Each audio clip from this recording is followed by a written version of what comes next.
Shubor nakaslem jong unongsan Hima. Ki bos ki baju kamay na shalong bat siya ki waypat ki jilla bat ki jaka bat kumju ru ki bos ki bawan na ki waypat ki jilla shalong ki dang peteng ban mat Jingeh bat kumju ru ki Nongleit Jingleit da kini ki bos namar ba kini ki bos kim la ban yat lingba ka jingking hadam yam bat habala pelat pura ban yat ki kali na baro arliang jong ka jingking ru kumakalong minta kini ki bos ki baju kamay na keleng ki jilla ban wan shalong ki lahap ban sange no harut kapung yam namar kimyo la chu banwan cha interstate bus terminus kabadan ha Mawlai Mawyong kini galabu Jingeh baha amtang ye kini ki bus henry kamtam ye ki pajba ki balik Jingleit de kini ki bus namar ki ha ban penlut pisa shushu ban wai kali na shalong sa yam ban leit shong da kini ki bus kumjuru ki bre ki bawan de kini ki bus ne ki waypat ki jilla ki mat Jingeh namar ki ha ban shim kali de ka waypat na yam ban wan sa shalong bat ki don ki kep bakimpat yo kali lalaki bos ki poi dang step senia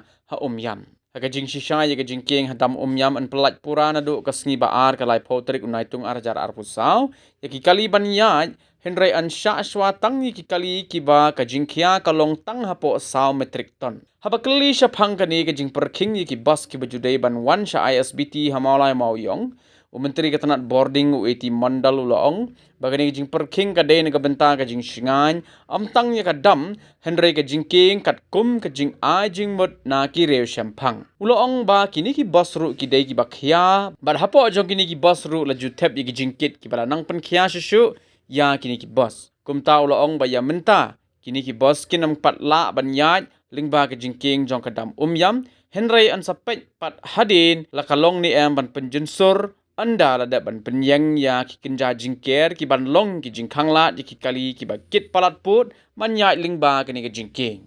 These night super buses, despite having an Isbt here, they are forced to operate from yam because of this restriction. So what is the point, sir? No, see, this restriction got to go for the greater interest of the bridge and also the dam. Because night supers also carry a lot of weights. Nowadays, we don't see that night supers are carrying weight on top of the vehicle, but they are having an under deck where they used to carry heavy loads also. And as our consultant who is telling that the total load can be given at any point of time, that one, what he mentioned. So accordingly, we have gone.